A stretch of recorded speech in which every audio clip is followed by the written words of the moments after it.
Hey everybody, it's Kristine Mirelle with Starving Musician's Guide, and I'm here to talk to you guys today about stage fright.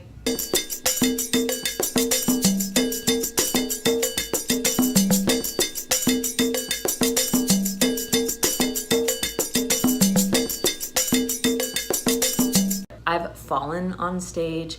I've sung the national anthem when it's like dead silent. You know, everybody's waiting for you to hit that last note, land of the free. I sang on X Factor, the one with Simon Cowell. Demi Lovato was there, Kelly Rowland. It was really cool, except that when I got up to sing, I sang completely off key, was just lost as to what to even do. And it wasn't like, it was just like 200 people that saw this. This was like millions of people around the world. I mean, you can look it up. You can go to my X Factor and you can see everybody being like, this girl sucks. So I just saw all these people like, she shouldn't even be on, how did she even get on the show? You know, and all these people that were like, she's not good. And the truth is, if that was the first time I heard myself sing, I would have been like, she's not good. But sometimes our nerves get the best of us, and that's why we got to figure out some tactics. Now, one of the most embarrassing things I ever did was I was a young teenager. So I was old enough where this shouldn't even have happened. And I'd gone on stage and it was my turn and I was like, yes, the world is gonna love me. And I totally peed in my pants and everybody saw and I froze. And I just, you know that smile that you have when you're not really smiling? Okay, there's a smile that you smile, you know, and then there's a smile when you're not really happy. You're like,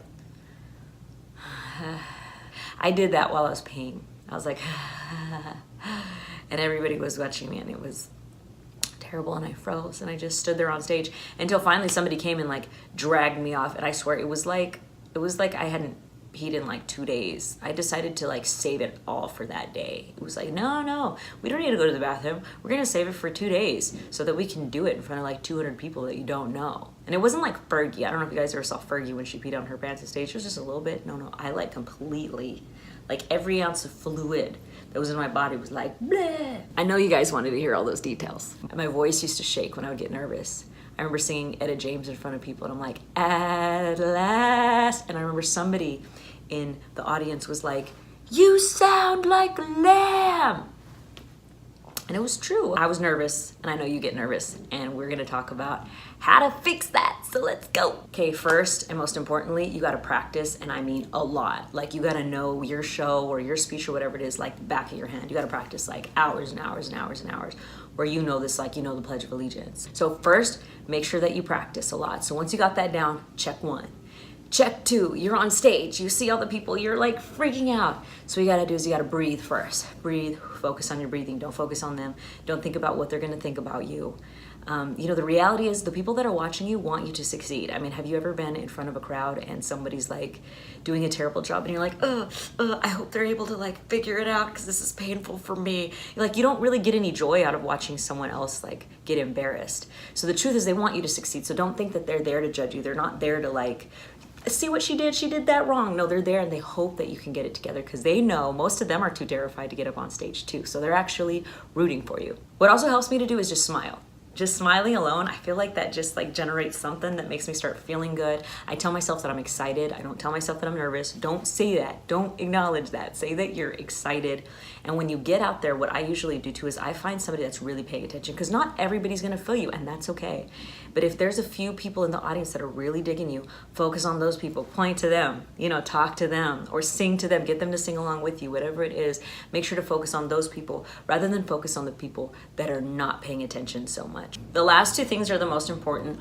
One, you should practice in a crowd that's similar to what you're gonna be performing in. So if you're gonna be, you know, on a stage talking to like 1,000 people, maybe find like a smaller stage, maybe practice somewhere else, maybe go to an open mic if you have to in front of smaller groups of people, but make sure to try to get past those nerves because I know sometimes I'll practice and then I'll get on stage and as soon as I get on stage, like I forget all the words, I forget all the choreography, I forget everything and I'm just like, bleh. So practice in front of crowds that are similar to the one that you're gonna be performing in front of if you can. And last, performing isn't something about you. And this is something I'm really, really passionate about, okay? Performing isn't about you. Performing is about creating an experience for the people there. So if you focus on looking at it as giving. Now, when I perform, because I'll sometimes do 4 hours, 5 hours at a time, I'm giving everything that I possibly can. I'm getting the crowd to sing. I'm getting them to put their hands around it. And it's more about creating an experience for them than about me looking cool on stage. And when you really think about why you're doing this, really focus on your gift, and that your gift can really bring healing to people. It can make them forget about what they're going through. It can make them just be happy for a second, regardless of what anything else is going on in their life. So at that moment, if you think of this as, man, I'm giving my heart and soul, I'm taking the gift that I have and I am just spreading it across this beautiful group of people. At that moment, it doesn't become about you anymore. At that moment, it becomes about purpose. It becomes about, I'm here for a reason. I was given this gift for a reason. I've been chasing this dream for a reason. At that point, it's like, okay, it doesn't even matter what I'm feeling inside. I have a duty. I have an obligation to make these people have a good time tonight, and I'm gonna do it no matter how I feel right now. And once my mentality really became where I was thinking of this, like, this is something I am giving, and we are creating an experience together. This isn't me on stage, this is us together, this is our energy together, and I'm just the one up here kind of leading it, but it takes all of us in the room for this to be great. If you're in front of a crowd that's like really excited, it makes you excited, right?